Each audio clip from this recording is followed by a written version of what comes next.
What's going on, y'all? It's your boy Cool Colas here, and you are now tuning into a new video on my channel.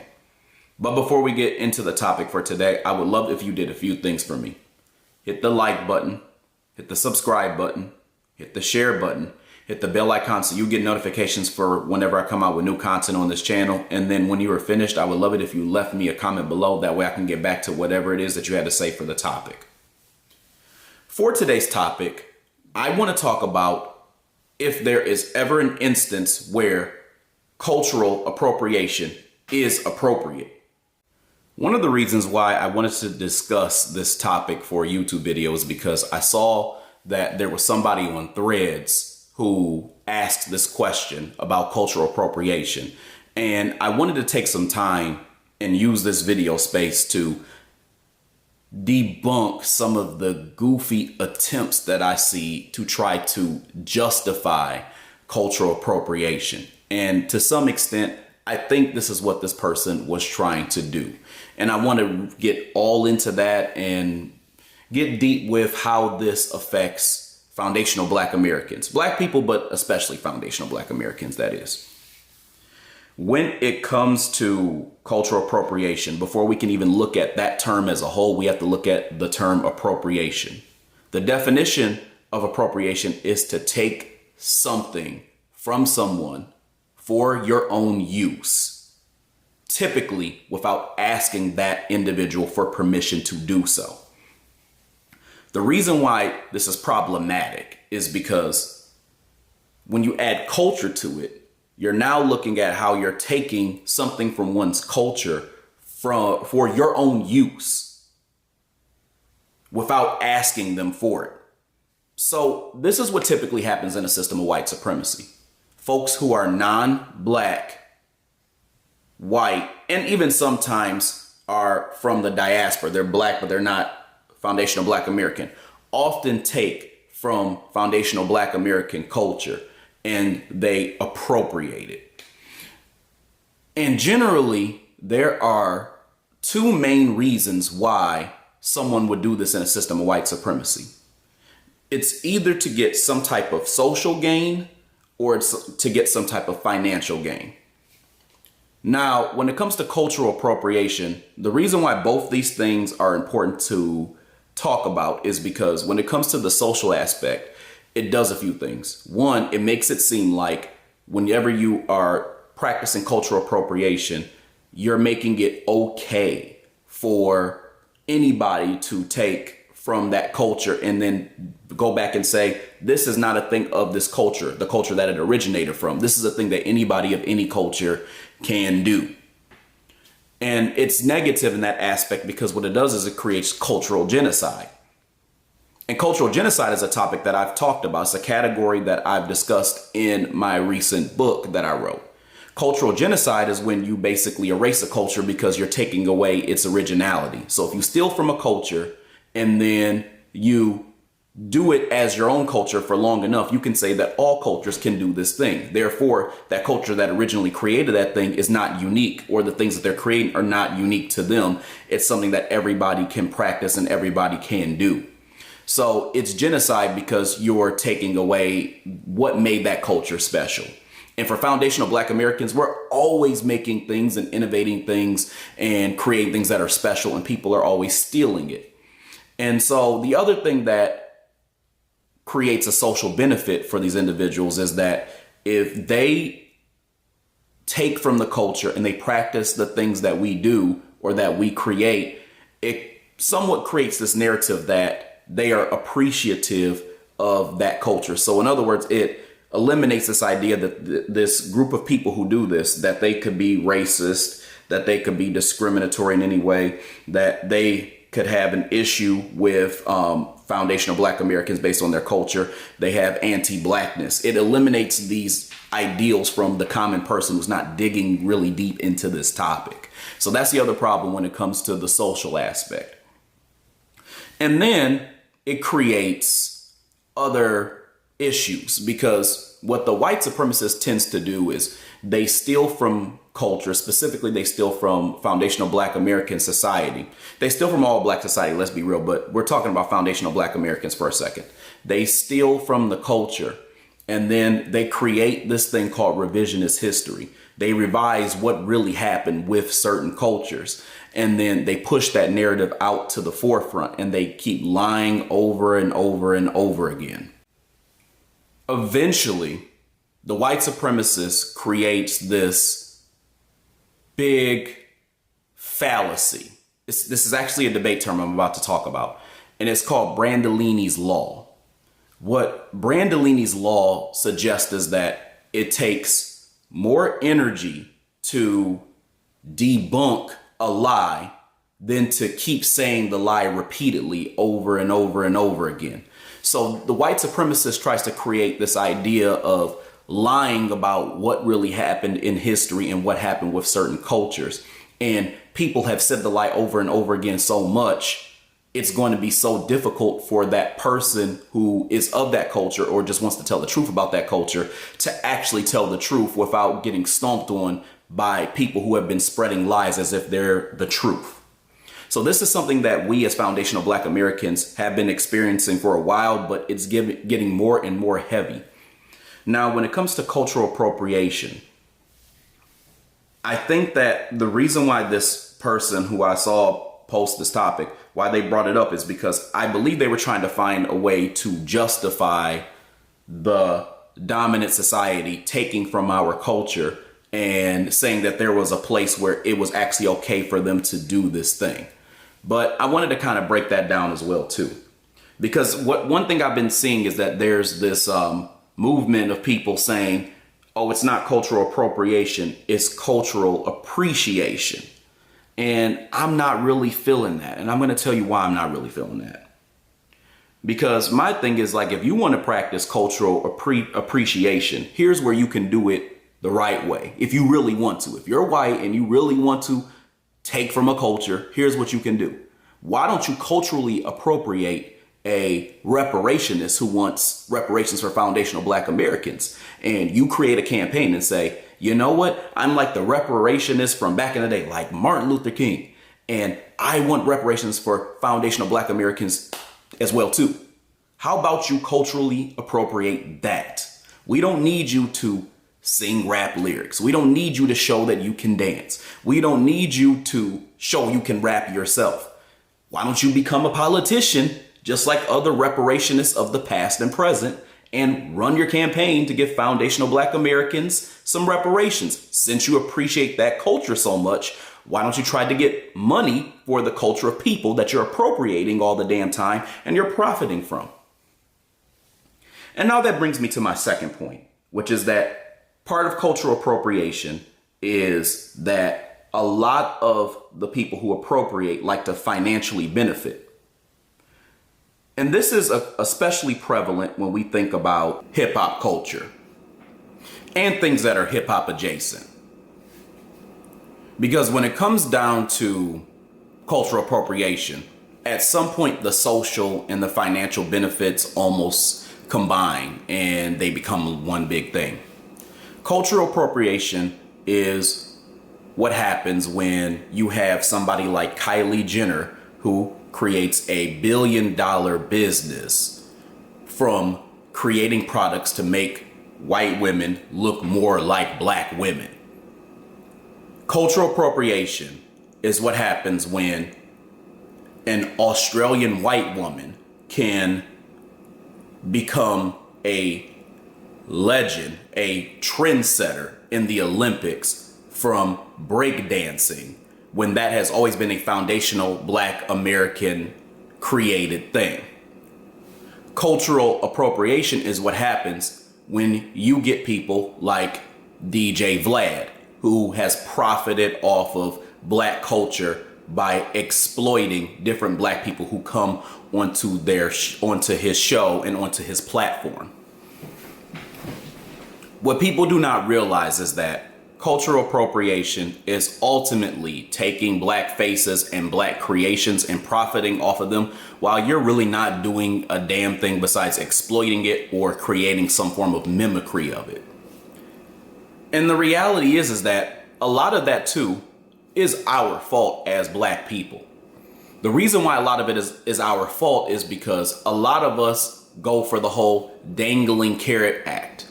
Ultimately, there's two different things that we're looking for whenever this happens. The first thing that we're looking for is some type of financial gain ourselves. So in a lot of instances, and I'm going to go back to the hip hop thing, for example, a lot of black artists will go underneath white hip hop labels. So in other words, you'll see the black person who's creating the music as the face, and they take the brunt of any criticism and also what seems to be any like and attention from the stuff that they create. When the person who really profits the most are these white people and Jewish people which they're white too, who are profiting from the record labels that they create that these black people are underneath.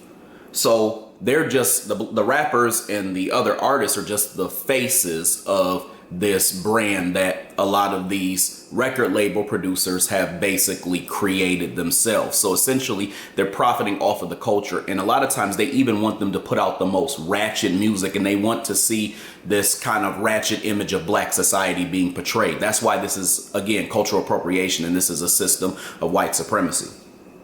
So one thing that a lot of black people will do is they'll be thrown a lot of money, and then, or enough money that will make them feel well enough off, and they'll do whatever is asked of them in order to be able to get that money and then make themselves look like a boss. And that's happened not even just in the music entertainment piece. This also happens when we think about media as well too. And I've talked about this time and time again, where they use a blackface as a diversity ploy, and they just pay the actor or whatever the case may be because they know that this is a way for them to get money, or even like the attention where people are able to see their face and things like that. So they have them sometimes do janky things in order to be able to receive the money, or at least the clout that they're hoping to get.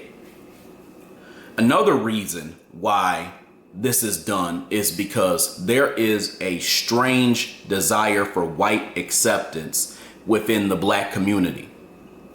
And cultural appropriation is a way for black people to feel justified in being able to not have to admit that they want white people to accept them and who they are as a whole without saying it. So they want, in other words, they want a way to justify it while also allowing them to enjoy the things that we do, even if they don't take part of it. So one thing that I've seen a lot, and I know everybody who's watching this video has seen it before, you know how the whole invited to the cookout culture goes, where a white person, again, they do a little dance or they rap some lyrics from a black rap artist, and all of a sudden a black person's going, oh, look at them, they're getting it. You know, they do all that shit. That is a problem in our culture, because ultimately we're basically saying that a white person only has to do the bare minimum to be able to get our acceptance because they've done something that is seemingly cool, when all they really have done is cheap mimicry, if we're being totally honest here. And part of the problem too with this mentality is that it also justifies white people to go and continue to appropriate the culture, because then they're like, look at the way I've been accepted by you all by doing all of this, right? Now, the one thing that I hate too, and I've been seeing this trend somewhat, is the white person who will, and I may get somebody who comes in the comments and does this. I may not, I don't know. I get that white person every now and again who will basically say, cool ass dude, what's a way that I can, enjoy rap or enjoy you guys' music or enjoy you guys' culture without, being called an appropriator? What can I do? So a lot of white people in the dominant society, they love to try to create a happy medium where they are able to appropriate, but then be absolved of being called an appropriator. Remember that whole thing where I talked about being a thing without being called a thing? They like to get into that bullshit. And to them, I would say this. The way that you can get absolved from being an appropriator if you come into black culture and you take something from black people is by giving back to those black people. Now, one thing I can say, and I'm going to pivot for a second, with Eminem is, although he is a guest in our culture when it comes to music, he And although too, he has done janky things, racist things like saying nigga and things like that, because he has done that before. Although he was caught up in all that, he has given back to black people to a certain extent. If you're not doing that, and what I mean by giving back is you're giving more to them than you are taking yourself from a product that has nothing to do with you. That's what I mean by that. What record labels are allowing black people to have grants and money and things like that where they can have labels on their own. See, a lot of black people today are just going out grinding and trying to make their own thing so that they can eventually have their own record labels and studios and have their masters and things that they own for themselves, because these motherfuckers are sharks. They're white supremacist sharks. So if you really don't want to appropriate a culture, how about you give back to it the way that it deserves to be given back to? That's the problem, is that y'all want to be able to casually enjoy some shit and to do some shit and sing some shit and then try to make it seem like it's not ours while also socially and financially benefiting from that thing. So no, you don't get to do the whole happy medium shit. If you want to take from our culture, the shit that we created, then you show appreciation and you thank us for the stuff that you're using. That's what you do. You don't just try to find a way to kind of squirm out of being called a name or being labeled. And here's the thing. I respect you more if you're like, well, just label me as an appropriator, because then we can do that and we know to tell other black people to stay away from your ass. But you're trying to not lose the support while also getting the gain both socially and financially. That's what a lot of y'all's mayonnaise asses are trying to do. So I know your game. And I want to be clear with y'all. I'm not defending Eminem either, because I realize that Eminem is somebody who has profited from the culture.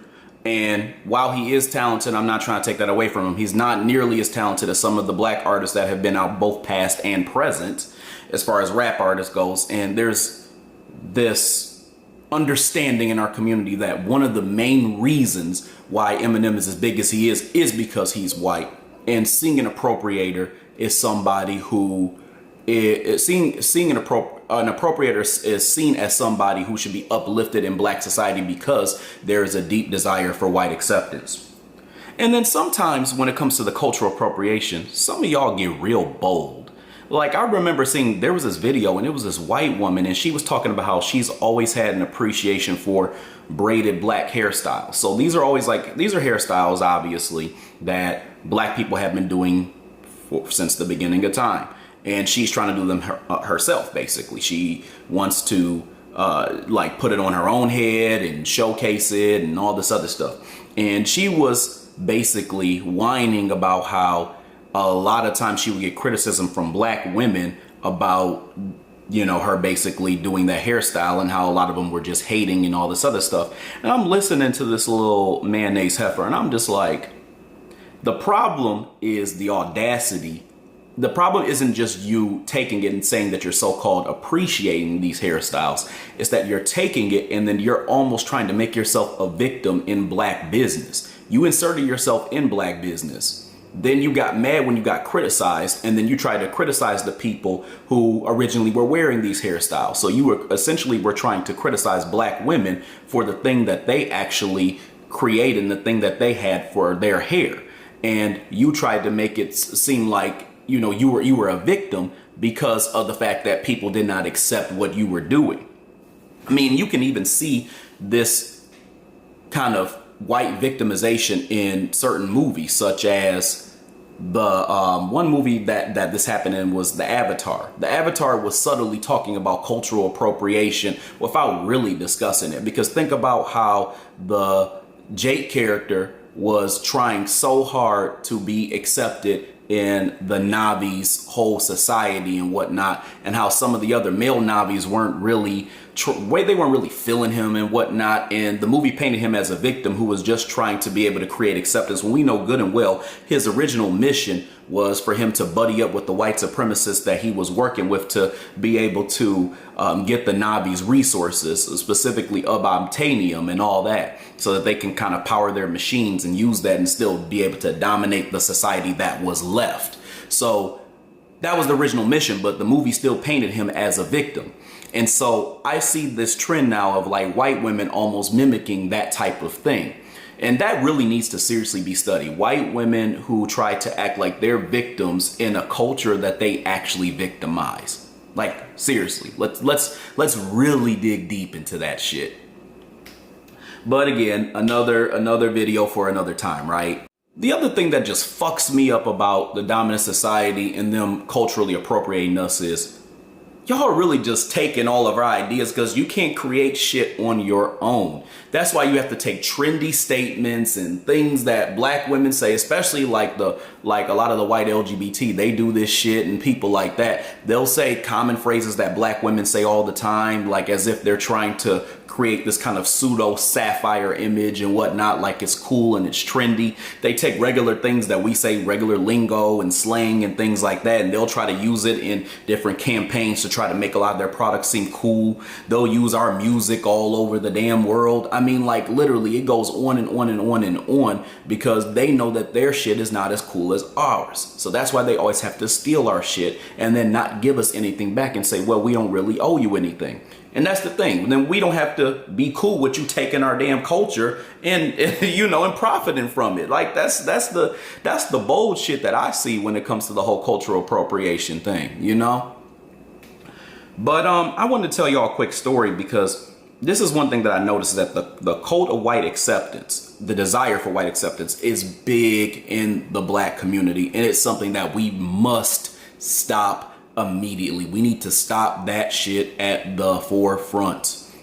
And this is a story that is kind of adjacent to the topic of desiring white acceptance in a way. And it's something that I've seen firsthand. I had this friend, and I was very good friends with this brother when I was in college. And he kind of embodies this to a certain extent. And this was a brother who I had a lot of like love and respect for, because like we used to, like when we first got to college, do everything together. I mean, we like went to parties together. Like I said, we always played video games and stuff like that. We hung out a lot, we like threw parties ourselves. We did all types of, really like cool things and whatnot. So, but when we were in college, him and I, although we went to college that, outside of where we both grew up, and we both grew up in the same area, which was in the Detroit area. And so this brother, when he was in college, he used to, he was a stereotypically black dude, like somebody you would consider a stereotypically black dude. But there was always, overall that is, but there was always a layer to him of maybe wanting to escape that lifestyle, wanting to embrace it while also wanting to escape it. I don't really know how to explain it, but, he grew up in the hood. He wasn't like a hood dude and he wasn't a street dude, but you could just tell he grew up in a stereotypically black neighborhood, and he grew up primarily around black people just by his persona. But there, you could also see there was a layer of desiring to maybe be around something different. And in college, his friend pool was always kind of mixed. I was one of his friends. I was part of like some of the black people he used to hang around. But then there was also a group of white boys he used to hang around as well too at the same time. So it was he kind of would flip flop between all of us. Now his core friends again were all black. It was me, it was this other dude he used to go to high school with, and then my group of friends who were pretty much all black. They became his friends as well too, to a certain extent. And so this brother in college, he had this, there's this young lady who he was madly in love with all the way through college and all this other stuff. And they got married and all this other stuff. And she was a mixed black girl. And so, mixed black woman, that is. And it's interesting because it's almost kind of poetic and weird, but there's always been somewhat of a desire for him to maybe converge his world of, I come from the hood, and I've been around black people all the time. And now I'm trying to enter this world where I'm talking to more white people and stuff like that, because I didn't really grow up kicking it with them and whatnot. And I think he was trying to converge these two worlds. And I felt like, just from my perspective, that the worlds weren't really mixing, and that became an issue for my friendship with him. Now I want to go back to the woman that he was in love with. So she was a mixed black girl. And the reason why I said it's poetic is because she's a mixed black girl who most people would probably, if they heard her speak, they would say that she talks white. She like talks white. She had a lot of white female friends. She grew up in a white neighborhood actually, but all of like the dudes who she kicked it with were black. But I noticed there was a trend. They all kind of looks and they all kind of like were even like dudes beyond him is what I mean. There were also dudes who she kicked it with that were about his skin tone because he was a dark skinned black male as well too. And then a lot of the people who she kicked it with were also dark skinned as well, right? And so like they also kind of had that thing where you know, there was a level of, you know, desiring to kind of be around white folks as well too, to even some of them. I didn't hang around them a lot, but I just kind of got that vibe. And so one of the reasons why I think his friendship and him and I's friendship probably didn't, you know, last the way that it should have, and maybe like because it's not that we have any beef or anything like that. We just lost touch really, and are not as close as we used to be, nowhere near as close. But you know, one of the reasons why I think that there were issues is because this brother really always had a desire to be a part of something. He wanted to, you know, just, you know, feel like he was a part of a group, part of something important. And he joined a white fraternity. And so that was kind of odd to me because originally I think there was a black fraternity he wanted to join. Again, I won't say which one, but he wanted to join one. There were some issues there, and then he decided to go after a white fraternity and whatnot. And so with this white fraternity, these became some of his core friends. And I think that he wanted me to kind of still mesh with some of the friends that he met that were in this white fraternity. And to be completely real with y'all, I always found them to be kind of weird. So I wasn't really feeling them per se. And I made it known that I kind of saw what he was doing before. And I don't know, I just, some just didn't really feel right about them and stuff like that. And that caused issues between me and him because like it just, something about it just really didn't seem right, like I said. And so I later kind of pinpointed what was my issue, and it came about on his wedding day because I was actually around a lot of his groomsmen who were, it was a lot of white boys from his fraternity and that were around it. So I didn't really dislike all of them, but a good majority of them just did and said really weird things. And I think that was also the vibe I got when we were in college. I know one of them was talking about he didn't really see color. And then there was another dude, and this was back in 20, maybe 17. He had so one of his fraternity, he was either a fraternity brother or he was kind of associated with them. Either way, this was a dude who he cared enough about to have as a part of his wedding. And this white boy basically had made a comment. I don't remember how we got on the subject of it, but he made a comment about how, you know, he hates seeing all these people who do Black Lives Matter protesting. And then he had said something to the effect of he just thinks that he just wished they would just shut the fuck up forever. And he wanted to run them over with a car. And so y'all know me, I'm not really big into the whole Black Lives Matter thing. And I've explained my reasons why I'm not really feeling them, right? But when he said that, I mean, it's coming from a white boy. So he sounds like a real suspected white supremacist by even saying something to that effect. And I'm sitting there thinking these are the type of folks that you know, kick it with. And to me, I just couldn't really get jiggy with that. And I kind of got those vibes too, even while we were in college. And then just in general, their personalities and the way they would act and stuff like that, a lot of them were just kind of weird, and they really weren't my type of people that I would hang around and stuff like that. And I think he desperately wanted, you know, his old friends and his newer friends, for lack of better words, to kind of come together and we all be one big friend pool. And it just wasn't something I was down with. Point I'm trying to make by telling you all this story is that this brother really desired white acceptance at the end of the day because he wanted white people to embrace him as this brother who was from the hood, who also could kind of, you know, do both things. He could kind of, you know, go corporate and stuff like that. He could kind of, you know, he had, there was a level of like class to him, I guess, for lack of better words, from their perspective, right? Because you know how they are, and they see us as a bunch of classless niggas, and it's really a projection. But they saw that, but then he also wanted them to accept like his black side as well too. And so over time, I noticed even though he had this persona of being this black man who basically like grew up in the hood and like he was the average stereotypically black person, I noticed that the personality, some of the things that he would talk about and that he liked, like interests and stuff like that, they were getting less and less, I guess, inclined to the stuff that I saw that he was into when we first met. Now, a lot of people will hear that and they're like, oh, well, he just grew. And I'm like, it's not that. It's a little different. And I think that it has to do with white acceptance. And I think that's one of the reasons why, at least from my end, like why there may have been some of us like losing touch. There's a couple other things that happened and that he did and the ways that I felt and things like that, that kind of maybe we lost touch as well because of that. But and again, there's no beef, but there's just certain things that I peeped where I was like, I don't know about this, I don't know about that. Then he moved to another state, so that didn't help either.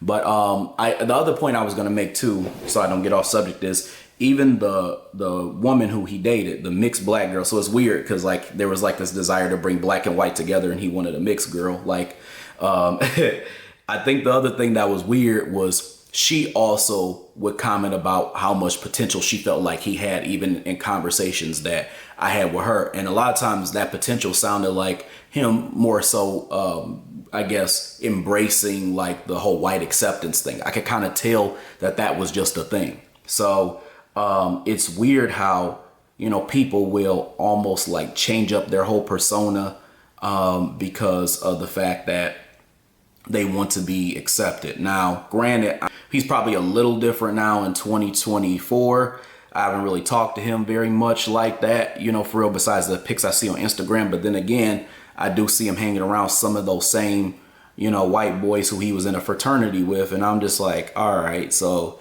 I see you still kicking it with the whole, I don't see color dude. So, I mean, it tells me a lot about, the people who you surround yourself with. So I tell you that story, though, to say that it's very important that we are also just aware of the reasons why we even try to become friends with, certain white people. And because like when I saw that, I was like, this kind of goes back into that whole white acceptance thing. You wanted to be accepted, but ultimately, like the more you hung around them, the more you were trying to emulate them to a certain extent. And I could kind of just peep that was changing, so.